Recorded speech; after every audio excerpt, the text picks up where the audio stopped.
Baggage জিনিসটা ক্ষতিকর, আমাদের এগিয়ে যেতে দেয় না।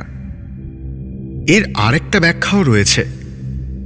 অনেক সময় আমাদের ব্যাগেজের সাথে জুড়ে যায় এমন কিছু যা চোখে দেখা যায় না, এবং সেই ব্যাগেজের মধ্যে দিয়ে মাথা গলিয়ে সে আস্তে আস্তে আমাদের চেনাশোনা গণ্ডির মধ্যে ঢুকে সব কিছু ওলট পালট করে দেয়। আজ সেরকমই একটা এক্সপিরিয়েন্স পাঠিয়েছেন কালীঘাট থেকে দেবজ্যোতি ভদ্র। বাকি ঘটনা তার জবানিতেই। আজকের পর্বের নাম সুবিমল দাদু। ছোট থেকেই শুনেছি আমার দাদুর বাবার নাকি জমিদারি ছিল পূর্ব বাংলায়। অবশ্য সেসব আমি জন্মে দেখিনি। বাবার জন্মের আগেই ওপার বাংলার পালা চুকিয়ে সবাই এদিকে চলে আসি। দাদু এদিকে এসে নানা রকম ব্যবসা চালু করে প্রচুর টাকা করেন। আমাদের এই ওপার থেকে এপারে চলে আসার মধ্যে আমাদের সঙ্গে ছিলেন সুবিমল দাদু। এই সুবিমল দাদু আমার দাদুর ব্যবসায় ম্যানেজারের কাজ করতেন এবং আমাদের ওপর সাংঘাতিক খবরদারি করতেন। মানে বাড়ির কারোর ক্ষমতা ছিল না সুবিমল দাদুর ওপর কথা বলার। দাদু উইল করে আমাদের বাড়ির পাশে আরেকটা কনস্ট্রাকশনে 2টো ঘর সুবিমল দাদুর নামে করে দিয়ে গিয়েছিলেন। অবশ্য মানুষটা রাগী হলেও তার প্রাণ ছিল আমাদের পরিবার। বাবার মুখেই শোনা পূর্ববঙ্গে আমাদের বাড়িতে একবার কয়েকজন হামলা করেছিল। এই সুবিমল দাদু একা হাতে তাদের সঙ্গে লড়াই করেছিলেন। আমার যখন 14 বছর বয়স তখন সুবিমল দাদু প্রয়াত হন, এবং আমার মনে হয় আমরাই তার মৃত্যুর জন্য কিছুটা দায়ী। আমার অ্যানুয়াল পরীক্ষার পর একবার আমরা সপরিবারে দীঘা বেড়াতে যাই। গাড়ি নিয়েই যাতায়াত করেছিলাম। 2-3 দিন কাটিয়ে কলকাতা ফিরে আসি। আমার সেই দিনটা আজও পরিষ্কার মনে আছে। আমাদের গাড়িটা বাড়ি ঢুকল। সুবিমল দাদু বাড়ির দরজায় দাঁড়িয়েছিলেন। ব্যাগপত্র নিয়ে আমরা ঘরে ঢুকলাম। সুবিমল দাদু এমনিতে বেশি কথা বলতেন না, অবান্তর কথা তো একেবারেই নয়। কিন্তু সেদিন আমাদের দেখে জিজ্ঞেস করলেন, তোমরা গিয়েছিলে কজন? বাবা বললেন, এই তো আমরা 3 জনেই গিয়েছিলাম কাকু। আমি স্পষ্ট দেখলাম দাদুর মুখ আরো গম্ভীর হয়ে গেল। বললেন, ফিরেছ কজন? বাবা আবারও বললেন, 3 জনেই তো ফিরে এসেছি কাকু। কাকু আমাদের লাগেজের দিকে তাকালেন। আমাদের সঙ্গে একটা ব্যাগ ছিল, খুব ফ্যাশনেবল, লাল রঙের একটা ব্যাগ, চেন নেই, শুধু দুদিকে 2টো ম্যাগনেট মুখোমুখি আনলেই ব্যাগটা বন্ধ হয়ে যায়। সুবিমল দাদু সেই ব্যাগের দিকে এক দৃষ্টে তাকিয়ে বললেন, বাড়ি ফেরার পথে কোথাও দাঁড়িয়েছিলে? বাবা বললেন, হ্যাঁ, একবার একটু ওই বাথরুম যাওয়ার ছিল এদের, তাই এক জায়গায় দাঁড়িয়েছিলাম। দাদু আবার প্রশ্ন করলেন, কেমন জায়গা ছিল সেটা?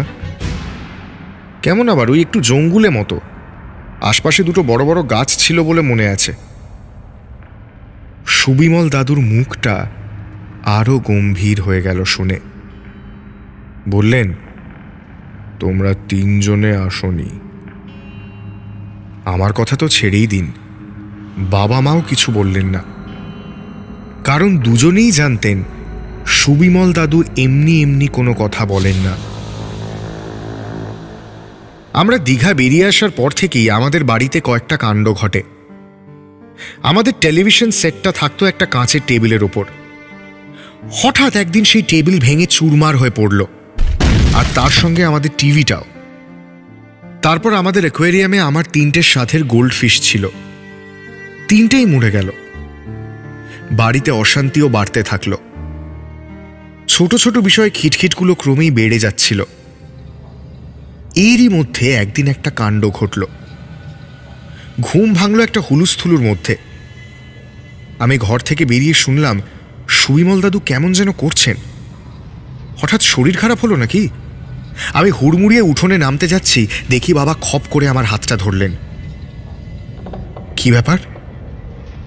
আমি উঠোনের দিকে তাকালাম আর বুঝলাম এরকম দৃশ্য আগে কখনো দেখিনি। শিউরে উঠলাম। দেখলাম সেই লাল ব্যাগটাতে একটা লাঠি হাতে প্রবল জোরে মারছেন সুবিমল দাদু। মারছেন আর বিড়বিড় করে কি যেন বলছেন।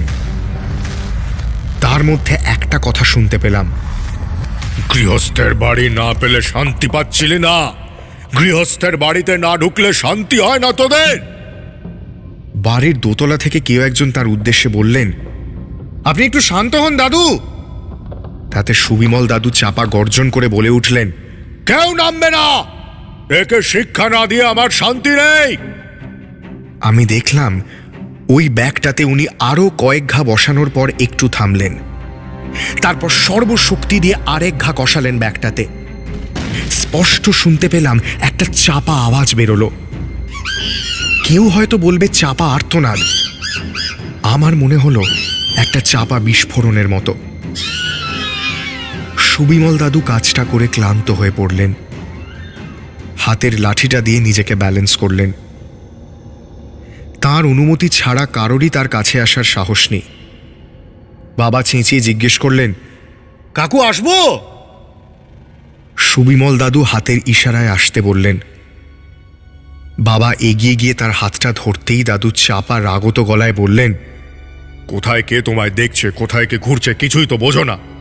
আশেপাশে দেখো, তোমার ব্যাগে কে ঢুকেছে দেখোনি? তোমার সব সুখ শান্তি খাওয়ার জন্য বসে আছে। কাকে নিয়ে বাড়ি ঢুকছো, কজনে ঢুকছো তাকিয়ে দেখো। কর্তামশাই আমায় বলে দিয়েছিলেন চোখে চোখে রাখতে। অনেকে হয়তো ঘটনাটাকে ভণ্ডামি বলে উড়িয়ে দিতেন, কিন্তু অদ্ভুত ব্যাপার, এর কিছুদিন পরেই সুবিমল দাদু একটা শক্ত অসুখে পড়লেন। জ্বর, বুকে ইনফেকশন, তারপর আস্তে আস্তে মাল্টি অর্গান ফেলিয়ার। মাসখানেক পাঞ্জা লড়েও পারলেন না। সুবিমল দাদু চলে যাওয়ার সময় বাবা বলেছিলেন, লোকটা আমাদের জন্য নিজের প্রাণটা দিয়ে দিল রে। দাদু চলে যাওয়ার দিন মায়ের কান্নাটা আমার আজও মনে আছে। বলছিলেন, আমাদের রক্ষা করার আর কেউ রইলেন না, কে বাঁচাবে আমাদের? বাবা বলছিলেন, কাকু যা লোক ছিলেন তাতে তিনি চলে গেলেও কোথাও না কোথাও বসে আমাদের ওপরেই নজর রাখবেন। এই বাড়ি, এই পরিবার থেকে হয়তো দেহটা আলাদা হয়েছে, কিন্তু নজরটা হবে না। আমি প্রথমটা বুঝিনি, কিন্তু পরে যখন সুবিমল দাদুর কথাগুলো ভেবে দেখেছি, ওই তোমার ব্যাগে কে ঢুকছে, ওই কথাটা শুনলেই গা শিরশির করে ওঠে এখনো। এখন বুঝি সুবিমল দাদু জানতেন ব্যাগে কি ছিল বা কি ঢুকেছিল, কিন্তু তার স্বভাব এমনই যে কারোর ওপরেই তার আঁচটুকু আসতে দেননি, নিজেকেই উজাড় করে দেন। বাড়ির উপদ্রবগুলো কেটে গিয়েছিল, সেই জন্য আজও কোনো মুশকিলে পড়লে সুবিমল দাদুর কথা মনে পড়ে। আর আজও ভুলতে পারি না ওই লাল ব্যাগটার মধ্যে কে যেন ঢুকেছিল। সে কথা না হয় অজানাই থাক, আসলে কখন কি এসে আমাদের আঁকড়ে ধরে সেটাও আমাদের অজানা।